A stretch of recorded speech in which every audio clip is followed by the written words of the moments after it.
I didn't steal that car, Mom. The words hit like a shotgun blast in the middle of the courtroom. Not just because the defendant was a black boy no older than 12, still baby-faced, thin-limbed, and drowning in an orange jumpsuit 2 sizes too big, but because of the word he used. Mom. Judge Victoria Halden's gavel trembled in her grip. For a moment, she didn't know if it was her heart pounding or the sound of the courtroom murmuring behind her ears. She leaned forward, blinking, as if the distance on the bench had blurred what she'd just heard. Excuse me. Her voice cracked more than she wanted it to. What did you just say? The boy, whose name on the court docket read Tarek Devon Miles, lifted his head. His lips were dry, but his voice was steady now. I said I didn't steal it, Mom. I didn't. You could have dropped a feather in that room and heard it hit the ground. A bailiff shifted uncomfortably. The prosecutor, a tight-lipped white man in his 50s, furrowed his brow and turned to his papers as if that would somehow shield him from the storm about to break. Even the court reporter paused, fingers hovering above her stenograph machine. Judge Halden sat back in her chair, spine straight as a pole. Her deep brown eyes stayed locked on the boy, but behind them, a storm of memory and calculation churned. This was not some dramatic courtroom ploy. Tarek wasn't even looking for sympathy. There was no performance in his tone. He'd said it like it was a fact, like the sky was blue, like gravity pulled. Approach the bench, she said quietly. The attorneys looked at each other, confused. Then the defense lawyer, a young woman named Elise Sandberg with too many files and too little sleep, stepped forward. The prosecutor followed. Victoria kept her voice low, but the steel in it could have cut glass. Did anyone coach this boy to say that? She asked, eyes darting between them. Is this some kind of manipulative tactic? No, Your Honor, Elise replied quickly. I swear to you, I've only met him twice before today. There's been no coaching, no setup. Tu was just as surprised as you were. The prosecutor shook his head, flustered. The boy's delusional, or he's trying to play for sympathy. I move we disregard. Denied, Victoria snapped. She turned to Tarek again, her voice trembling now with something far deeper than authority. Why did you call me that? Tarek blinked. Because you are. Aren't you? Victoria couldn't breathe. She had to recess. She had to step away. She had to. Instead, she asked, Where is your mother, Tarek? His answer landed like a slow-motion car crash. I don't know. I was in foster care. They said I was abandoned. But I remember a voice. I was 4. She used to sing to me. And one time, when I was real sick, she whispered something. You're going to grow up strong, my Tarek. You're going to be a man with fire in your heart. I'll find you again. He paused. That's what you sound like. Victoria's throat dried. The entire courtroom, people she'd judged for years, who had never seen her so much as flinch, watched as she visibly, deeply shook. Because she had whispered those words. Nearly 9 years ago, in a cold, terrified ER room, cradling a feverish boy barely out of toddlerhood. But she hadn't been Victoria Halden then. She'd been Victoria Rowe, a law student barely scraping by, a frightened 22-year-old who had made one irreversible decision. The adoption agency had promised she would never see him again. That was the deal. He'd be safe. She had no money, no support, no future to offer him. Just the echo of lullabies and broken promises. But now here he was. And they'd arrested him for grand theft auto. The courtroom buzzed again, like bees in a jar. Victoria banged her gavel twice, harder than necessary. Order. All of you. Sit down. Then, to Tarek, she said, Do you know who your mother was, legally? He hesitated. No, ma'am. They said her name was redacted. They didn't tell me anything else. Victoria nodded once. Her insides were churning. I'm ordering a temporary recess, she said suddenly. 15 minutes. Bailiff, escort the defendant to the antechamber. Defense counsel, join me in chambers immediately. As the courtroom emptied in whispers, and reporters began texting furiously beneath their benches, Victoria walked stiffly back toward her chambers. The walls that had always felt like armor now felt like paper. The robe on her shoulders weighed like guilt. When the door shut behind her and Elise followed her in, Victoria turned, peeled off the robe, and sat down. Miss Sandberg, she began, choosing her words like stepping over landmines. I need you to order a DNA test. Quietly. Expedited. Use the judge's privilege clause if you have to. No one, and I mean no one, hears of this until we're sure. Elise's eyebrows lifted. You think he might really be? Yes. A long silence. Then Elise, soft but fierce. If he is, this whole case is going to explode. I know, Victoria said. She closed her eyes. And for the first time in almost a decade, she allowed herself to remember. Not as a judge, not as an officer of the court, but as a mother. Not in title, but in truth. The 15-minute recess stretched into 2 hours as the court scrambled to verify what it never expected to confront. That the boy who stood accused might not just be another statistic in the broken system, but a living proof of its failings. And something else. Something sacred. When court resumed, Tarek was brought back in. He looked smaller now. Not weaker, just real. Human. Breakable. Victoria looked at him, and it was like seeing through time. She held the test results in a sealed folder. Her hands didn't shake. She opened her mouth to speak. But then Tarek beat her to it. I remember your voice, he said. It's the only thing I had when it got bad. The room fell silent again. No legal jargon. No theatrics. Just that truth raw and naked. Victoria looked down at the folder, and then up at him. You don't have to remember my voice anymore, she said. Because I'm here. The next moment would be replayed on the news for days. The judge stepped down from the bench and took her son into her arms. Gasps erupted through the courtroom like the shockwave from a grenade. Reporters fumbled with their phones, some too stunned to even hit record. A woman in the gallery dropped her purse, scattering lipsticks and pins across the floor. But Victoria Halden didn't notice any of it. All she saw was the child in front of her, no longer the defendant, no longer a case number, but her son. Tarek stood frozen at first. Then, slowly, his arms wrapped around her. There was hesitation in his grip, like he still didn't believe it. Like his body had learned not to trust good things. But when she whispered, I'm so sorry, baby, something inside him cracked. He buried his face in her shoulder and shook with sobs. The bailiff took a single step forward, unsure of protocol. The prosecutor looked like he'd swallowed a knife. Your Honor, I.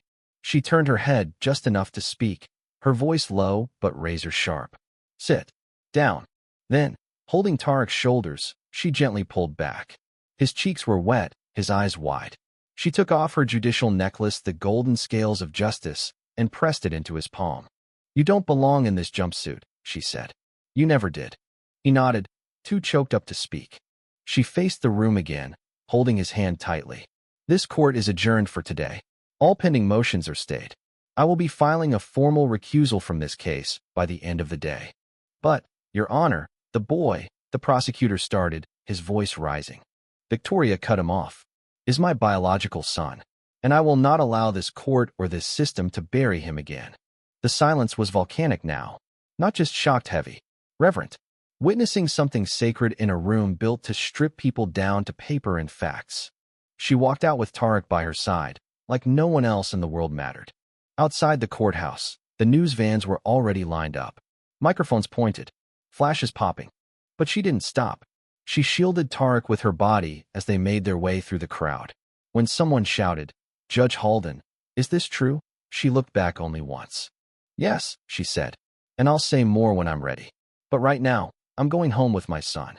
3 days later, the media storm was unbearable. Headlines exploded across the country. Courtroom shocker, judge's long-lost son found on trial. From abandoned to embraced. The boy who called the judge mom. Editorials flared on both ends of the political spectrum. Some praised Victoria for her bravery. Others accused her of a conflict of interest and judicial misconduct, calling for her resignation. But Victoria stayed quiet. Not because she didn't have things to say, but because she finally had someone to say them to. At home, she and Tarek sat on the living room couch, surrounded by old photographs she hadn't looked at in years. Pictures of her pregnant at 21, crying at the hospital, the single photo of Tarek as a baby that the agency had allowed her to keep. Tarek stared at it for a long time. That's me, he whispered. She nodded. You had colic for 3 weeks. Screamed every night. But you also smiled in your sleep. You used to grab my finger like it was the only anchor in the world. He swallowed hard.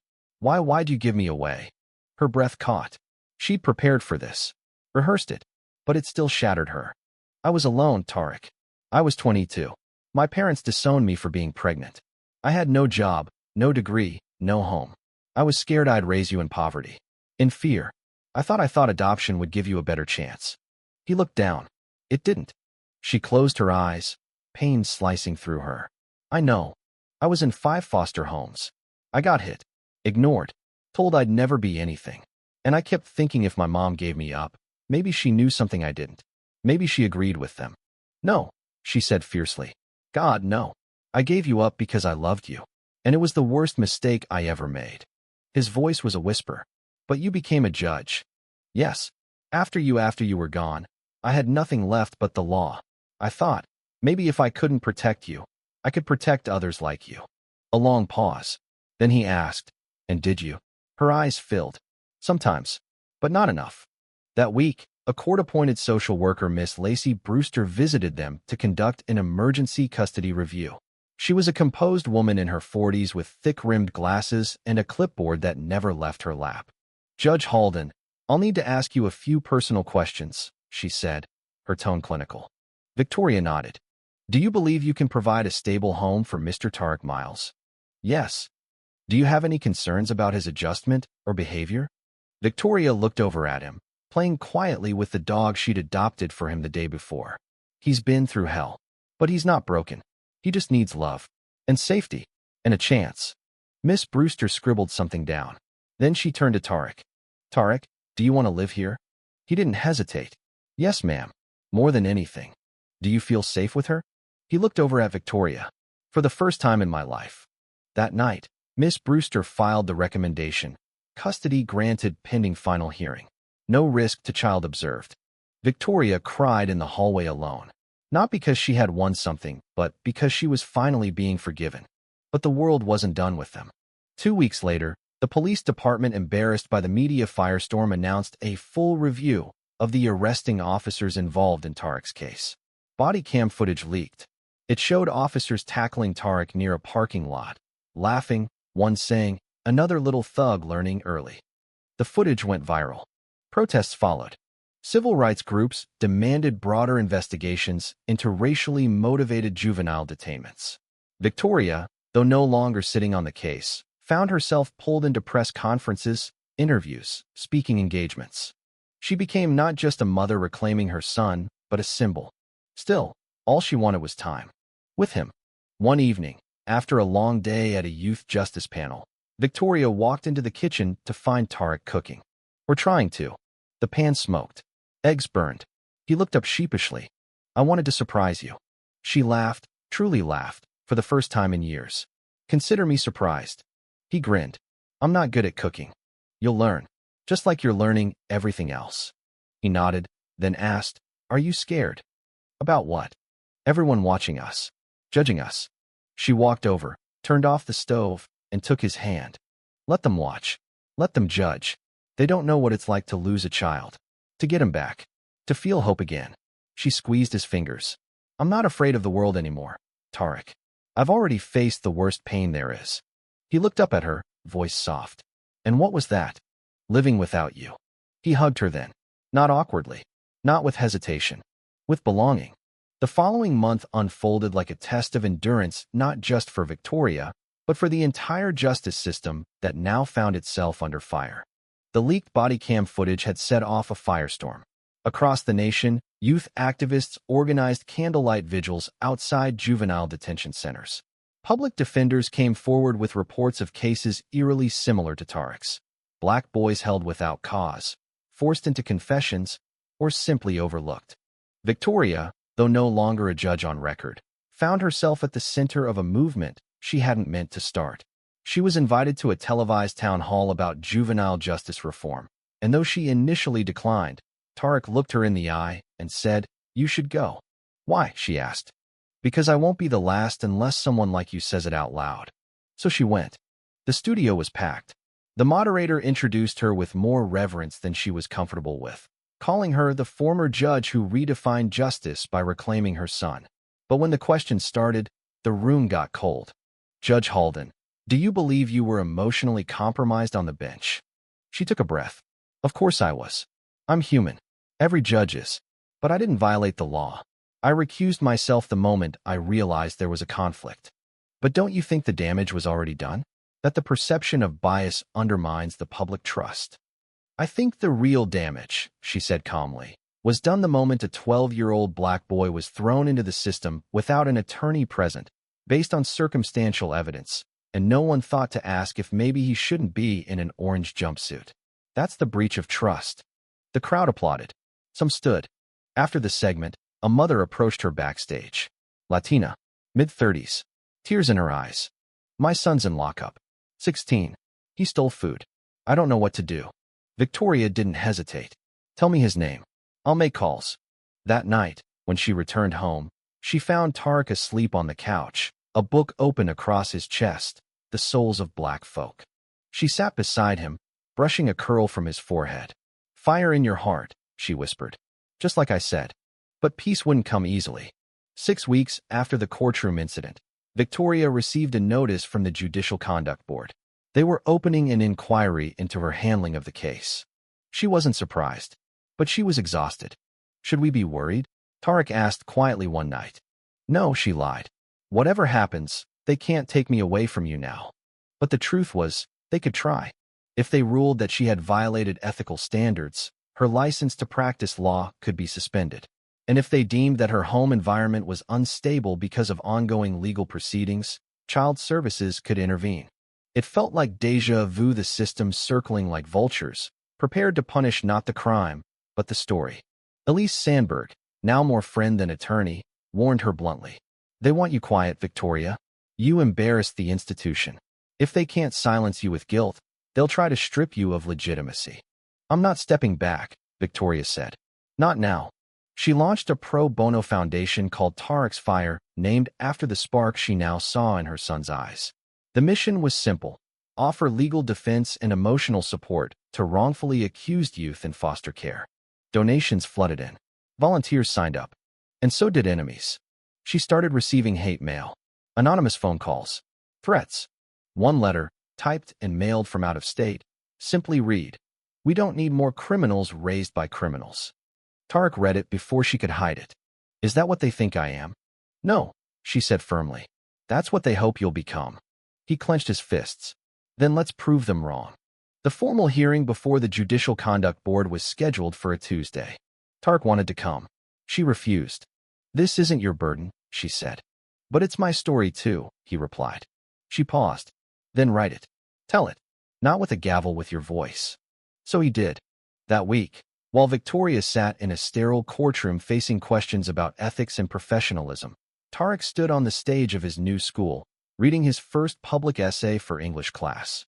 He titled it, My Mother, the Judge. I used to think justice was a place. Somewhere you get taken when you're in trouble. A room with cold walls and people who don't know your name. But now I know justice is a person. Sometimes she wears a robe.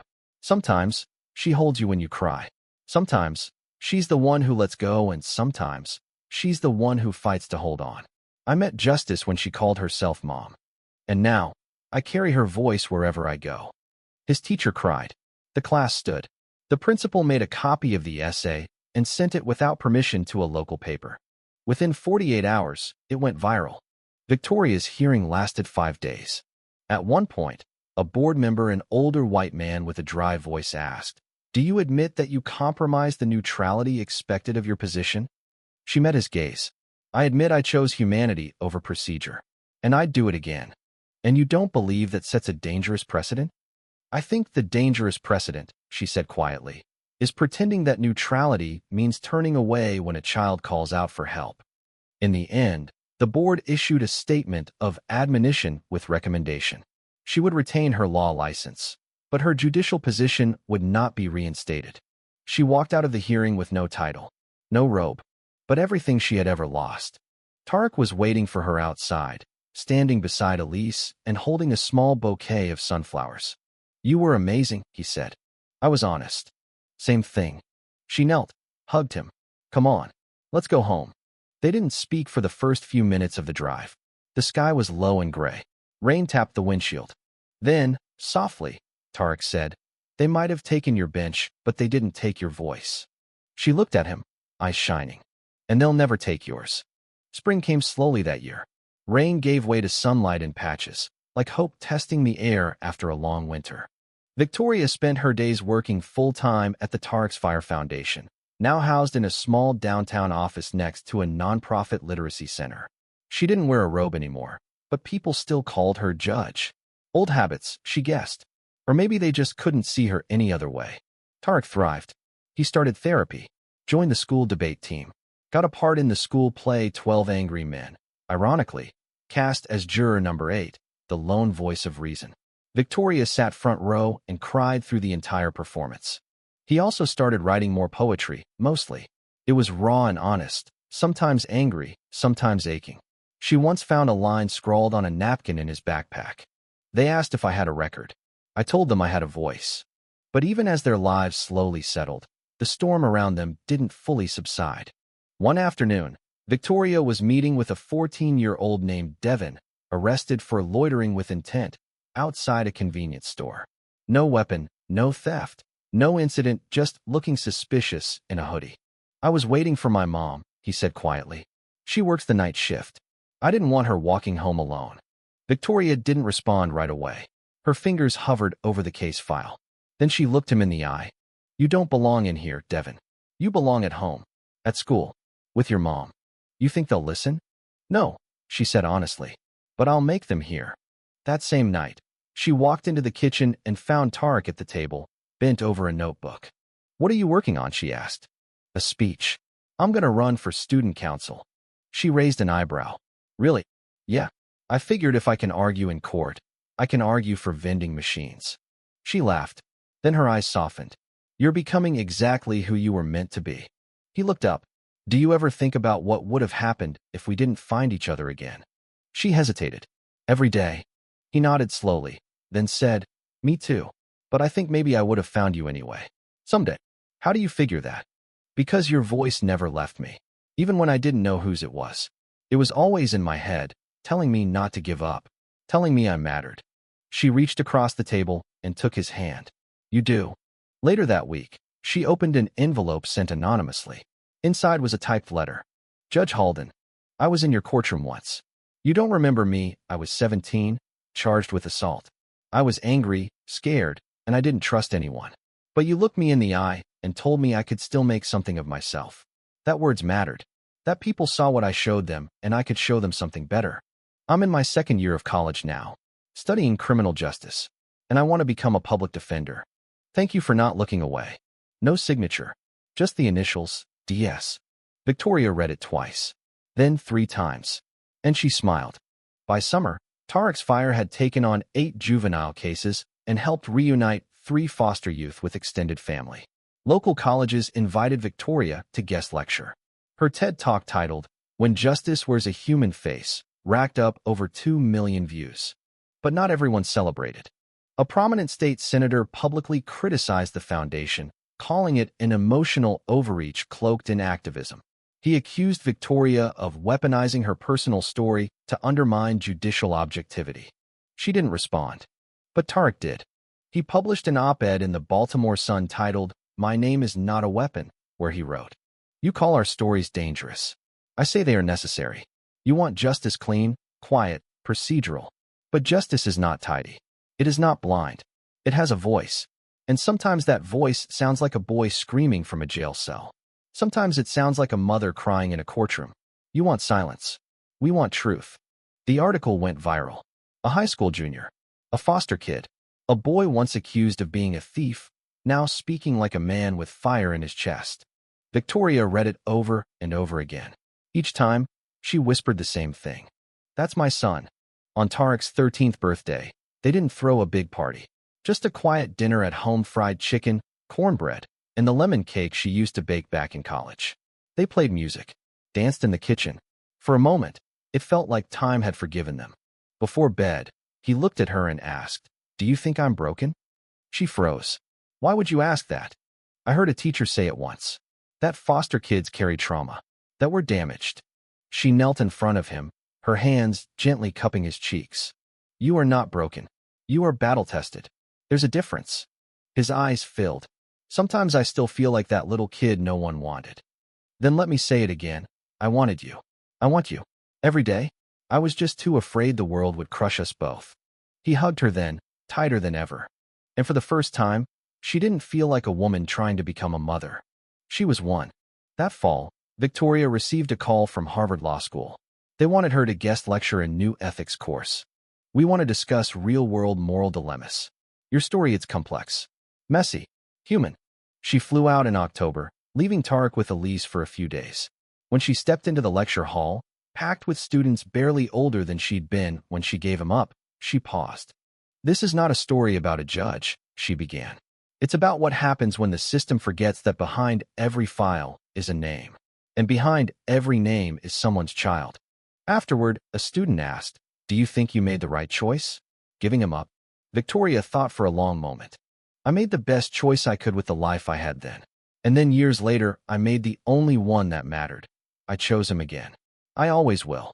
One winter evening, snow falling softly outside, Tarek came to her with a worn notebook. "Can I read you something?" "Always." He stood, voice clear. "The first time I met my mother. The first time I met her, she wore a robe like armor. Her voice was thunder, her eyes distant. I was in chains. She was on a bench. I called her Mom. Not because I knew, but because I remembered. A lullaby. A promise. A fire in her voice that never left me. People laughed. Others stared. But she didn't. She stood. She saw me. And in that moment, justice didn't look like punishment. It looked like love. It looked like a woman stepping down from her throne and saying, "I remember you." That's how I met my mother. She wiped tears from her eyes. "Tarek, that's beautiful. I'm submitting it to the National Young Writers Competition. You'll win." He shrugged. "Maybe, but that's not why I wrote it." "Why then?" He smiled. "Because someone out there is sitting in a courtroom thinking they don't matter. And I want them to know they do." Years later, long after the headlines had faded and the reporters stopped calling, someone would ask Tarek in an interview, "What saved you?" And he'd answer, without hesitation, "She did." But Victoria, when asked the same question, always replied, "No, he did." Because it wasn't just a boy who was saved in that courtroom. It was a mother, too. Two broken people, made whole again by truth, and by the courage to say one impossible word. Mom. The end. Thank you for listening. If you find it interesting, please like and subscribe to follow the next stories.